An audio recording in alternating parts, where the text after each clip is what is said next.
안녕하세요. 네, 네, 한국미술진흥원 카파미술관에서 서각 작품으로 유명하신 월정 김익중 명장님을 모시고 인터뷰하겠습니다. 지금 작품이 뒤에 상당히 훌륭하고 정말 감탄이 절로 나오는데요.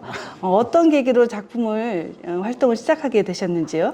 작품이라기보다 제가 이제 서각에 대한 기초 공예를 한 35년 전부터 좀 했어요. 그래서 그 나무 뿌리나 이런 걸 가지고 식탁도 만들고 하는 이런 손재주가 좀 있었는데, 본격적으로 하기 시작한 것은 친구하고 같이 그 인사동에 가서 네. 서각 전시회를 가서 봤는데 이 글씨가 붓글씨로 쓰는 것보다도 더 정교하게 참 감동을 받고 나도 좀 배워봐야 되겠다 해서 네. 시작한 게 오늘까지 왔습니다. 네, 이렇게 작품이 얼마나 정교한지요. 정말 뭐라고 표현할 수 없을 정도로 대단한 어떤 그 공감과 또 그 감동을 느끼게 되는데요. 이렇게 정교하면서 품위 있는 또 깊이 있는 작품을 하시면서 상당히 어려운 작업이라는 생각이 드는데요. 네. 애로사항이 많으실 것 같은데 어떻게 이렇게까지 정교하게 하실 수 있는지 어려운 점이 어떤 건지 궁금합니다. 이런 그 의계 중에서 반차도 그림인데, 이런 것은 세세한 이런 분야를 해야 되기 때문에 오래 할 수가 없거든요. 조금 하면은 이제 눈이 침침해지고 눈물이 나오고 시력도 안 좋아지고 해서 한 2시간 하고 뭐 1시간은 쉬어야 되고 해서 보통 한 달에서 2달 정도 이제 소요가 된다. 그래서 세부적인 내용을 하다 보니까 눈에 대한 문제가 많이 생기더라고요. 그래서 저 시력도 많이 떨어졌습니다, 이걸 하면서. 그래도 이 손끝에서 나오는 그 농익은 그 명장님의 그 실력은 시력이 약하다는 생각이 전혀 안 드는 정말 아주 미세한 부분까지도 표현을 기가 막히게 잘 하신 것 같습니다.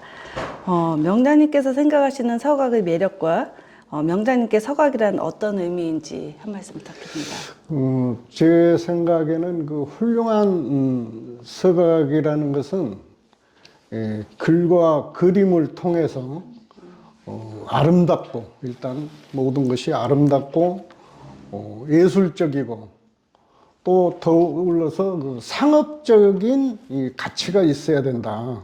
네. 이러한 것을 글과 그림을 통해서 부합되도록 만드는 것이 가장 큰 의미가 있다고 저는 생각을 합니다. 그래서 그 서각도 요즘 세대가 변하면서 글씨, 그림 이런 것도 많이 그 보는 사람들이 달라지거든요. 몇백만 원짜리 참 값어치 있는 서예도, 글씨도 보면은 아파트 분리수거장에 많이 내놔요. 동양화 같은 아주 유명한 그림도 보면은 많이 나와 있어요. 그 저는 그런 걸 보면서 이제 주워다가 집에서 보고 관리하고 하는데, 그런 것이 왜 요즘 세상에 자꾸 나오느냐 하는 것을 생각해 봤을 때, 요즘 사람들은 옛날하고 틀려서 자기 개성에 맞지 않고 자기 그 취향에 맞지 않으면은 내버려요. 요즘 동양화 작가들도 보면 원색을 넣어가지고 색깔을 넣어서 많이 하는 경우가 많이 있습니다. 그래서 그 서예를 보면은 화각, 이러한 거, 의계, 이런 것을 화각이라고 하거든요. 그림을 그대로 가간다 해서 화각이라고 하고, 서각, 요 위에 있는 글씨만, 글씨 서자를 써서 서각이라고 하는데, 옛날에 팔만대장경이나 이런 것은 전형적인 전통 서각에 해당이 되겠죠. 그런데 제가 하는 것은 이 서화각이라 해서 그림과 글씨를 병행해서 아름답게, 누가 봐도 야 멋있다, 또 예술적인 감각이 있다, 또는 이건 상품적으로 팔아도 되겠다, 아니면 내가 걸어놔도 되겠다 하는 마음이 생길 수 있도록 서화각을 요즘은 중점적으로 좀 하고 있습니다. 네. 그래서 우리 서각도 미술품과 같이 상업적인 가치가 없으면은 이 작품으로서 값어치가 없거든요. 그래서 상업적인 값이 있도록 발전을 좀 시켰으면 좋겠다 하는 그런 생각입니다. 네. 명장님의 작품을 보면 또 역사적인 의미가 있고요. 또 예술성, 장식성, 거기에 또 상업적인 말씀도 하셨는데 상업적이라고 하기에는 너무나 고귀한 작품으로 느껴져서 정말 많은 분들이 좋아할 그런 작품을 탄생시켰다고 봅니다. 네, 지금까지 전시하신 전시회 중에서 가장 기억에 남는 전시회가 있다면 어떤 전시일까요? 문화진흥원에서 그 초대 작가전 특별 전시전 했던 그게 가장 기억에 남는 것 같습니다. 네, 저희 한국미술진흥원에서 한 3만여 점의 작품이 전시되어 있습니다. 온라인으로. 네. 근데 작품마다 다 개성이 있고 귀한 네. 작품이지만 특히 명장님의 작품은 내공이라고 할까 깊이 있는 느낌이 가는 그런 작품으로 인상이 가장 강하게 남는 그런 작품입니다. 네, 이렇게 포괄적으로 여러 가지 또 그 명장님의 그 서각에 대한 말씀을 들었는데요. 이제 작품 한 점 한 점 좀 설명을 해주시면 감사하겠습니다. 네, 네.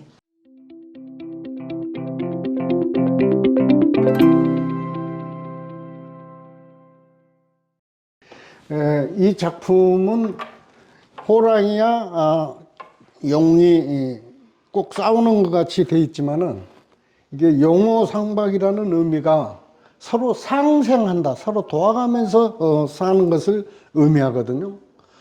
이 그림에 맞는 이 글을 발췌해 가지고 여기에 기록을 했는데 이게 이태백이가 전쟁에 대한 지겨움을 떨쳐버리기 위해서 호문이라는 시를 쓴 게 있어요. 그걸 좀 참작을 했고, 운용풍호 진교에 구름 같은 용과 바람 같은 호랑이가 전투를 더 심하게 전투를 해갈 때 태백이벌 적가채, 태백성이 달 속에 들어가니 적을 무찌를 수 있었다. 호축 삼재 용수오복, 호랑이는 3개의 재난을 막아주고 용은 5개의 복을 갖다 준다. 운종용 풍종호, 구름 따라 용이 흘러가고 바람 따라 호랑이가 간다 하는 이런 내용입니다.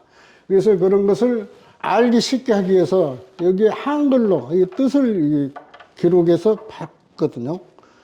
제목을 하나 붙였으면 좋겠다 해서 붙였는데 이게 상생 전서체에 결합된 한문입니다.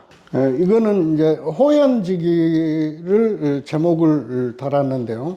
하늘의 최고의 권위자인 독수리와 지상의 왕자인 호랑이, 이 내용을 가지고 독수리는 하늘, 호랑이는 땅. 그래서 우리 고유의 그 태극사상 이런 것을 의미를 두고 여기에 맞는 시를 왕창령의 그 출세북행이라는 그 시가 있습니다. 이거 뭐냐면은 출세를 하려면은 전쟁터에 나가라 하는 당나라에서 그런 의미가 있어요. 그래서 전쟁터에 나가기 전에 이 시를 읊었다고 그런다. 이걸 좀 개사해서 우리에 맞게 백초원두 만경상, 풀밭에 앉아서 서울을 바라보니 한강 수류 무진시, 한강물은 끝없이 흘러가는구나.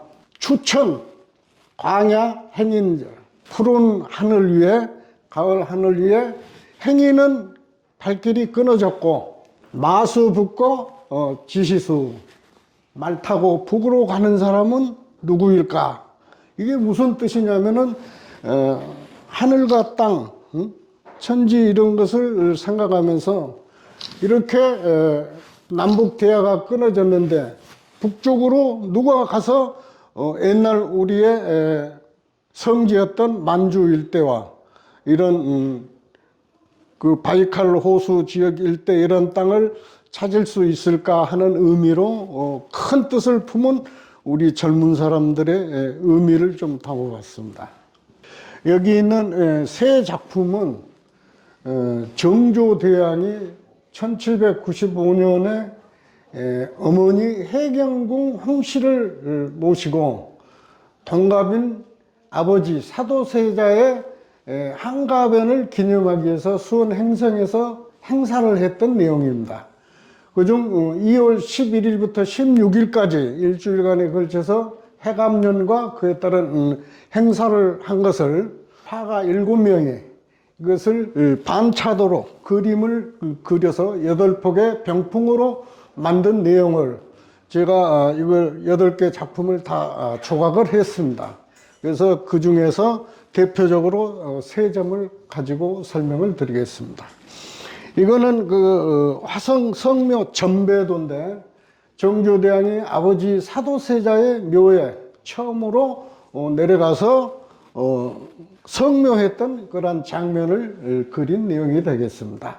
이거는 서장대 야조도라고 야간에 화성 행궁 안에서 정조대왕이 갑옷을 입고 야간 훈련하는 것을 나타내는 그림입니다. 이것은 시흥 한어도로에서 정조대왕이 마치고 화성 행궁에서 시흥에 있는 행궁으로 오는 광경을 그린 내용인데, 이거는 갈지자 형태로 해서 이 장엄한 정조대왕이 행렬을 표시하기 위해서 그린 그림인데, 이 그림 내용이 왜 아버지 사도세자의 성묘를 했느냐 하는 것은, 어려서 7살 때 아버지가 뒤지에 갇혀서 죽는 것을 봤거든, 아들이.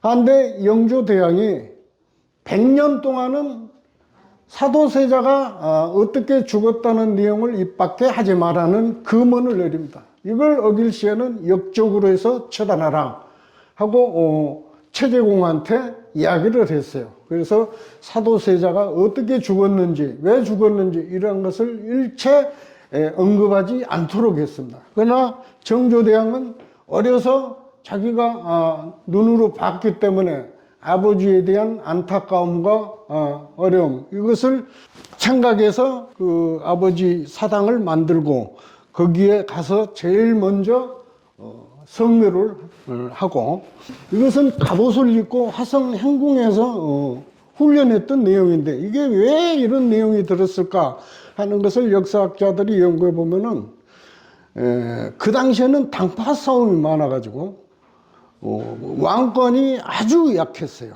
그래서 왕권을 강하기 위해서 화성에다 성을 지어서 사실 수원 화성으로 이전하려고 했었는데, 그러한 왕의 권한, 왕의 권위 이런 것을 나타내기 위해서 엄청난 이 군사력을 가지고 여기에서 훈련을 하면서 당파 싸움하는 그런 신하들에게 위험을 보이기 위해서 했다고들 그렇게 이야기하고 있습니다. 여기에 나오는 시흥 한우도 마찬가지예요. 이 어마어마한 사람만 6,000명, 여기에 동원됐던 말만 1,600마리가 동원이 됐습니다. 그러나 이 그림에서도 한 600여 마리가 600여 명의 사람과 말이 동원됐다고 그럽니다.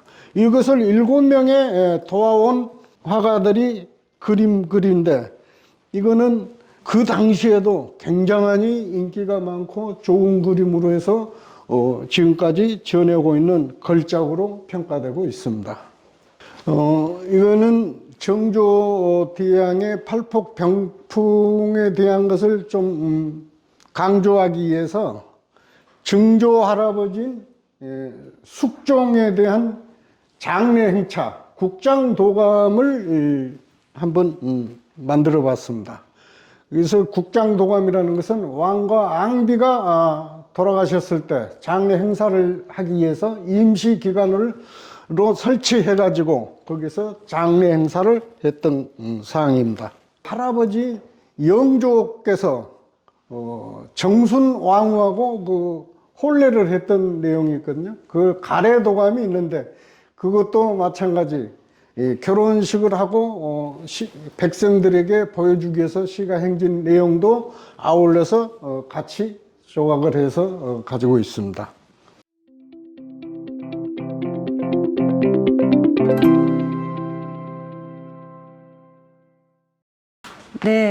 인터뷰에 응해 주셔서 대단히 감사합니다. 작품 한 점 한 점 이렇게 설명을 들으니 아주 교육적으로도 가치가 있고 국정 교과서에 실려야 될 귀한 작품으로 생각이 되고요.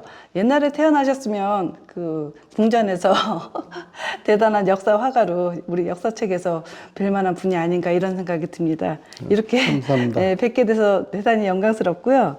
앞으로 작품 활동 계획과 마지막으로 하시고 싶은 말씀 있으시면 한 말씀 듣고 인터뷰 마무리하겠습니다. 저는 그 전문 직업인으로 했던 건 아니기 때문에 제가 만든 작품 이건 의계에 들어있는 작품인데 의계를 제가 최초로 이제 각을 해봤거든요. 그래서 이거는 필요하다면 필요한 이치에 있으면 좋겠다. 그래서 제가 그 화성 행궁에 필요하다면은 기증할 그런 의도를 가지고 있습니다. 이렇게 귀한 작품을 정말 그 돈으로도 가치를 환산할 수 없을 정도의 정말 최고의 작품인데 그렇게 말씀을 해주시니 저도 예술인의 한 사람으로서 많은 생각을 하게 되고 또 존경스럽습니다. 지금까지 한국미술진흥원 카파미술관에서 김익준 명장님을 모시고 인터뷰하였습니다. 감사합니다. 네, 감사합니다. 네.